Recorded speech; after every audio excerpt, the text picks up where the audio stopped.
The silence in the conference room was deafening as Mark Chen slid the termination papers across the mahogany table. "We're moving toward a more agile development framework," he explained, not meeting my eyes. "Your methods are simply too traditional for our new direction." My name is David Mercer, 48 years old, and until that moment, I'd been the chief systems architect at Pinnacle Solutions for 16 years. I built their flagship platform, Cornerstone, from nothing but coffee and code when we were just 8 people in a converted warehouse in Austin. I nodded calmly, signed the papers without argument. Mark Chen had been CEO for exactly 11 weeks, brought in by the venture capital firm that acquired us last year. He wore custom suits, used phrases like disruptive innovation, and had never once asked me how the system actually worked. "HR will help you clear out your office," he continued, relieved I wasn't making a scene. "And we'll need you to sign the standard non-compete." "Will there be a transition period?" I asked. Mark exchanged glances with Vanessa from HR.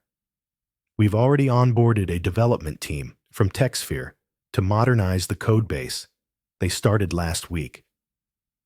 I almost smiled. The system that took me 16 years to perfect, they thought they could modernize in a week. I thanked them for the opportunity and walked to my office. Samira, my lead developer, caught me in the hallway. "Is it true?" she whispered. I just nodded. Her face fell. "They're making a mistake. Nobody understands the system architecture like you do." As I packed my personal items, family photos, my NASA coffee mug, the small cactus that had survived on my windowsill for a decade, I thought about the journey. We worked insane hours, slept under desks, and built something remarkable. Cornerstone wasn't just another platform. It was revolutionary in how it integrated across departments and adapted to client needs. I'd architected it with a modular core, separate components that worked independently but were vastly more powerful together. That night, at home, my wife Laura brought me a whiskey. "What happens now?" she asked. "Now?" I took a sip. "Now we watch." What Mark Chen didn't understand was that Cornerstone had a unique architecture. The core functionality was clean and documented, but the integration layer, the part that made everything work seamlessly, was something else entirely. Over 16 years, I'd built layer upon layer of specialized code with subtle interdependencies that weren't obvious unless you understood the entire history of the system. And I'd never signed over the intellectual rights to the authentication protocol at the heart of it all, Authcore. I'd developed it before joining Pinnacle, licensed it to them perpetually, but maintained ownership. There was a clause in my original contract no one had bothered to check. I didn't sabotage anything. I just walked away and waited for them to break it themselves. The first call came 3 days later. Samira, her voice tight with stress. "David, everything's falling apart. The new team tried to implement their improvements, and now the database connections are failing. Clients are screaming." "What does Mark say?" I asked, keeping my tone neutral. "He's telling everyone it's just migration issues. But David, SunTrust is threatening to pull their contract. That's $4.2 million annually." I made sympathetic noises but offered no solutions. After we hung up, I checked my private email. 3 messages from Mark's assistant requesting a quick call. I didn't respond. By the end of the week, my phone was buzzing constantly. Cornerstone was deteriorating rapidly as the new team made changes without understanding the consequences. 10 days after my termination, Mark Chen called directly. "David," he began, voice carefully controlled, "we're experiencing some integration issues.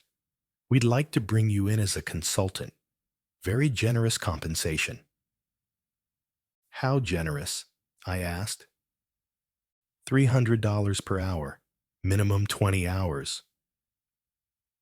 "I'll think about it," I replied, then hung up. The next morning, I called Samira. "How bad is it?" I asked. "Critical. The authentication system is rejecting valid credentials. Financial data isn't syncing. Mark's in damage control, but the board is asking questions." "Authcore," I said quietly. "They tried to modify Authcore, didn't they?" "How did you know?" "Because it's the heart of the system, and they don't have rights to it. Check my original employment contract from 2007.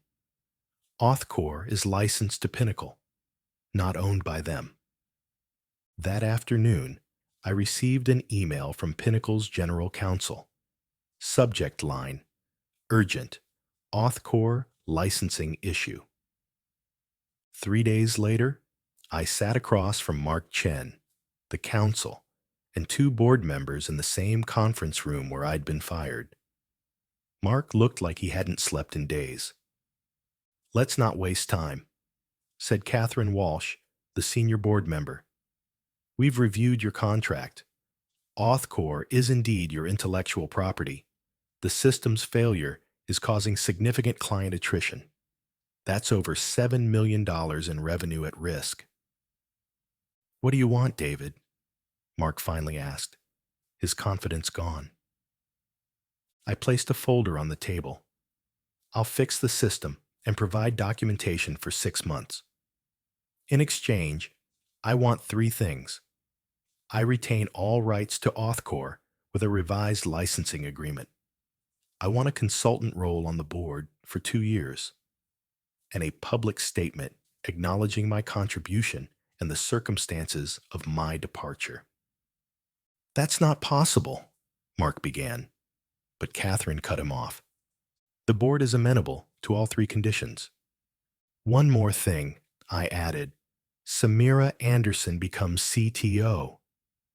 Catherine nodded. "Agreed." As I turned to leave, Mark called after me. "You planned this, didn't you?" I paused at the door. I didn't plan anything.